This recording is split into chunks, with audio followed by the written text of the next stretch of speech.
रसूलुल्लाह सल्लल्लाहु अलैहि वसल्लम ने अल्लाह रब्बुल इज़्ज़त की अता का एक नक्शा खींचा है। आपने वो नक्शा याद कर लेना है और आपको अल्लाह रब्बुल इज़्ज़त की अता का, थोड़ा हिस्सा करें, अता का खूब अंदाज़ा हो जाएगा।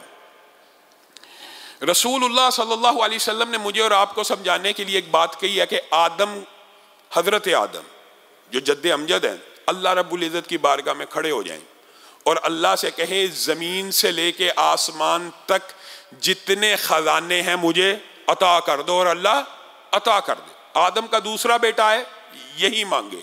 तीसरा बेटा है, हदीस के अल्फाज है, कमी भी ना करे, वही मांगता रहे कि अल्लाह ज़मीन से लेके आसमान तक जितनी नेमतें, जितने खजाने नादल किए हैं, सब अकेले मुझको दे दे, अल्लाह उसको भी दे दे।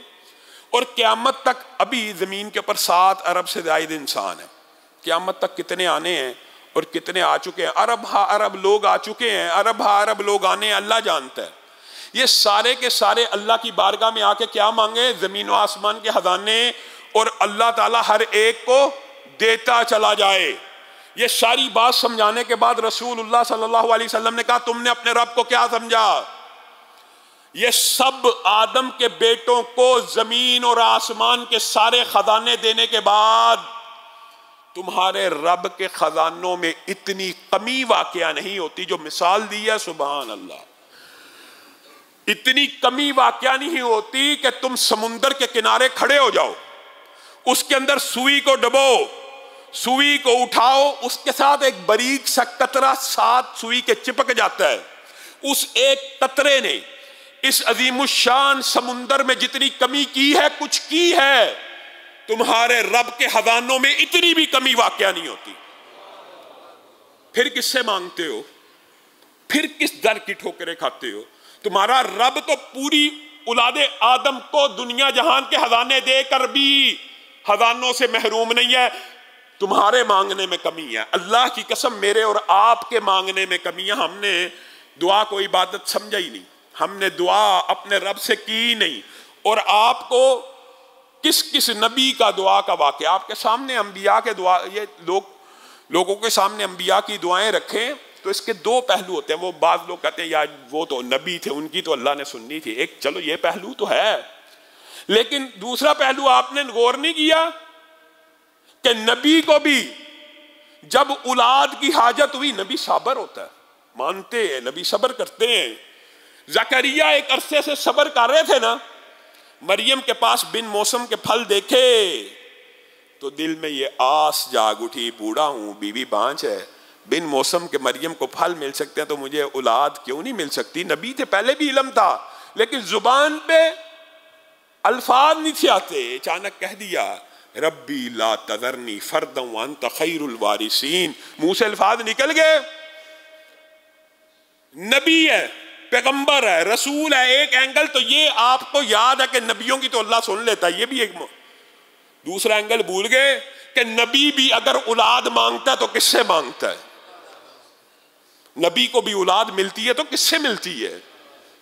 यहां पे तो औलादे देने वाले, बिगड़ी बनाने वाले हर गली की नुक्कड़ के ऊपर बैठे हैं। यहां पे अंबिया औलाद के लिए किससे फरियाद कर रहे हैं?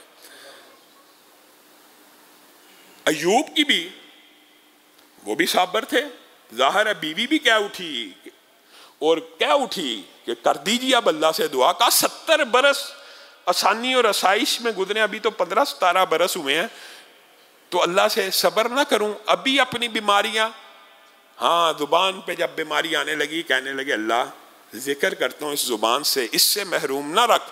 फिर दोस्तों ने ताने दिए तो अन्नी मस्सनी अज़्ज़ुर का नारा लगा दिया, अल्लाह ताला ने दौलत भी वापस की। ये तो हम कह देते हैं जी नबियों की दुआएं, सबकी दुआएं मौजूद हैं। किनसे मांगा नबियों ने भी? अल्लाह से। और नबियों को अता करना, जाहिर है एक आम बंदे के जहन में आता जी औलिया अल्लाह और अंबिया की तो अल्लाह ताला सुन लेता है। ये भी आपको किसी ने मुगालता डाला है कि अल्लाह ताला गुनाहगारों की नहीं सुनता। ये भी मुगालता, बेटा पंखा बंद कर, ये भी मुगालता डाला है कि गुनाहगारों की नहीं सुनता। मेरे पास अल्लाह के फजल करम से सैकड़ों के करीब असलन वाक़यात हैं दुआ की कबूलियत के, लेकिन मैं आपको असर हाज़िर का एक गुनाहगार बंदे का वाक़या सुनाना चाहता हूँ।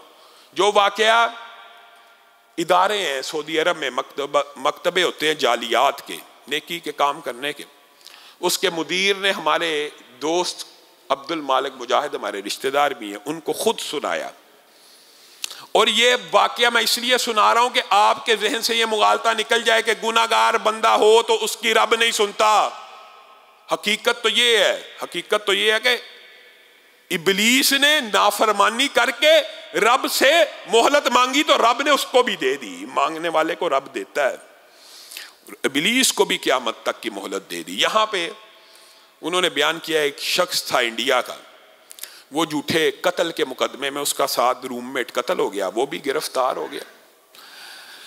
और वो जो इंडिया का बंदा था, नाम का उसका मजहब था, बुनियादी तौर पे ना वो हिंदू था, ना ईसाई था, ना सिख था, मजहब बेदार था, लादीन था, किसी अल्लाह पे यकीन नहीं था रखता। कैद हो गया तो परेशान हो गया और कहने लगा, अब तो जाहिर है माफौकुल असबाब वही कोई हस्ती हो सकती है जो मुझे निजात दे दे। कत्ल का इल्ज़ाम है, असला बरामद हो गया, उस कमरे में मैं साथ रहता हूँ। तो वो बाज़ाब्ता तौर के ऊपर पहले हज़रत ईसा को, ईसाइयों के खुदा को, हज़रत ईसा को और अल्लाह को पुकारने लगा। कुछ दिन पुकारा, कुछ ना बना।